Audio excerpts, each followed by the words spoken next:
Hello, c'est Guillaume d'Alpha Body. Si tu regardes cette vidéo, c'est que tu as compris que la prise ou la perte de graisse dépendait des calories que tu consommais versus les calories que ton corps utilisait chaque jour. Et il y a deux raisons pour lesquelles tu pourrais vouloir brûler plus de graisse. La première, c'est que ce serait pour maigrir plus vite ou maigrir plus tout court parce que tu as un point de stagnation. Ou alors comme moi, en ce moment, peut-être pouvoir manger plus sans grossir. Dans les deux cas, c'est intéressant de brûler plus de calories, soit pour aller plus vite dans ton régime et atteindre le corps de tes rêves, soit tu as déjà un corps qui te plaît et tu te dis juste, bon, maintenant, moi, je veux pouvoir me faire plaisir, ce qui est mon cas. Alors, quelles sont ces 5 astuces pour réussir à brûler plus de graisse? Je vais te les donner. Mais d'abord, n'oublie pas de t'abonner à la chaîne et de liker la vidéo s'il te plaît.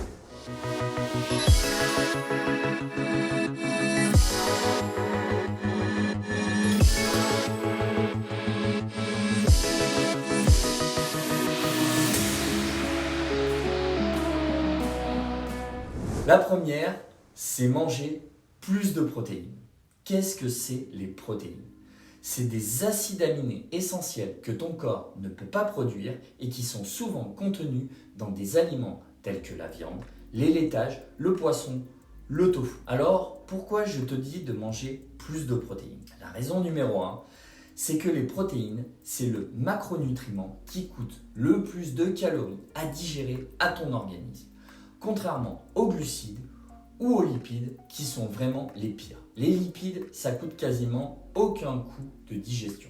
Les glucides, un petit peu plus, et les protéines, vraiment beaucoup plus. Donc, quelque part, ton corps va dépenser des calories juste pour réussir à les digérer. Deuxième point, les protéines, ça va te permettre de maintenir ta masse musculaire lors d'un régime, voire de l'augmenter si tu essayes aussi de faire de la musculation à côté. Et en fait, l'intérêt, c'est que ça va maintenir ou augmenter ton métabolisme parce que les muscles, ça consomme beaucoup de calories et les protéines ont un deuxième avantage d'augmenter ou de maintenir ton métabolisme. Ça va te permettre sur le long terme de brûler plus de calories. Troisième point, mais qui n'est pas directement lié, les protéines, c'est super rassasiant.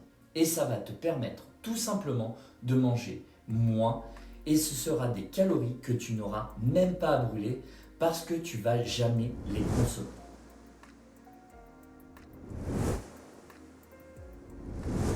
La deuxième technique, plus simple cette fois-ci, et plus en rapport avec le sport ou le style de vie, ça va être de marcher. Tu vois, marcher, moins prendre ta voiture, ou alors, moi, ce que je fais, par exemple, quand j'ai un appel téléphonique à passer, moi, je le fais en marchant dehors dans la rue, je vais plutôt prendre les escaliers que l'ascenseur, etc. Ça ne va pas être non plus extrême. Justement, je ne veux pas que tu fasses un truc extrême comme aller courir, mais ça fait quand même quelques calories supplémentaires qui sont brûlées et ce n'est pas négligeable.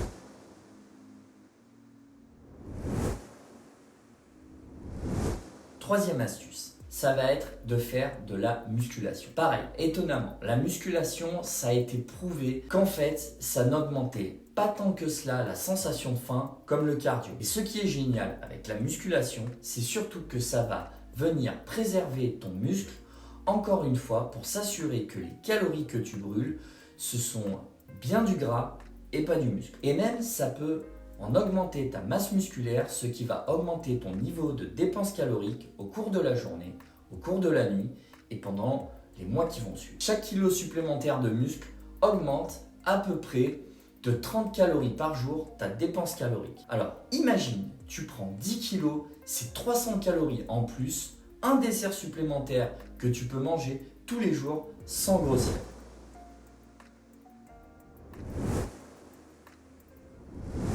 Quatrième astuce, c'est boire du café. Bon, si tu n'aimes pas le café, tu peux boire du thé.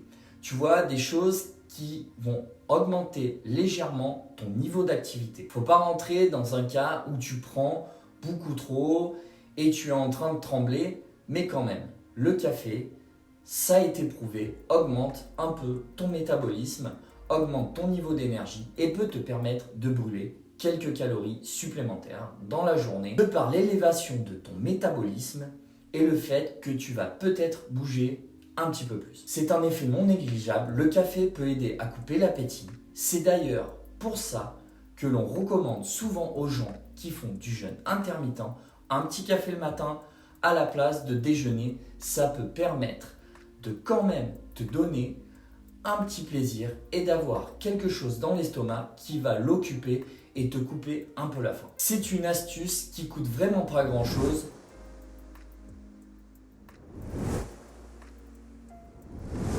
Et cinquième technique, qui est une technique assez avancée, mais qui est pour moi la plus puissante dans tous les cas, c'est d'augmenter progressivement ta consommation d'aliments, d'augmenter progressivement tes calories toutes les semaines. Par exemple, dans le coaching Alpha Body, après une période de sèche de 14 semaines, on demande d'augmenter leurs calories de 125 calories par semaine pendant 8 semaines. Tu vois, c'est la fameuse histoire qui est fausse d'ailleurs. Si tu mets une grenouille dans une casserole d'eau bouillante, elle saute tout de suite parce qu'elle se rend compte que c'est super chaud. Si tu la mets dans une casserole d'eau tiède et que tu augmentes progressivement la température, elle va rester dedans, puis elle va finir ébouillantée. Bon, l'histoire fait qu'en fait, c'est faux. La grenouille, au bout d'un moment, elle se barre. C'est exactement pareil pour ton organisme. Ça s'appelle le reverse dieting.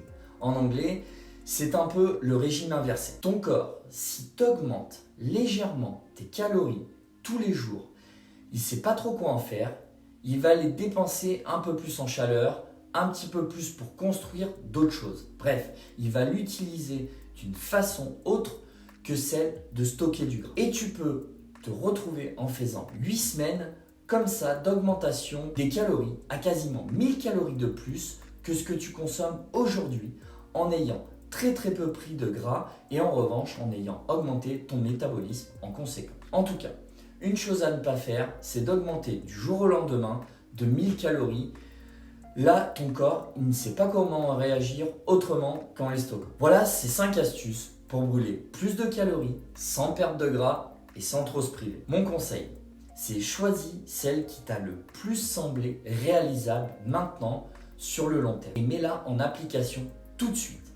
Et ensuite, au bout d'une semaine ou deux, tu peux réappliquer un deuxième et un troisième. Laisse-moi en commentaire pour me dire quelle astuce tu as préférée, laquelle tu comptes mettre en place aujourd'hui. Et n'oublie pas de t'abonner. On se retrouve très bientôt. À plus les alphas.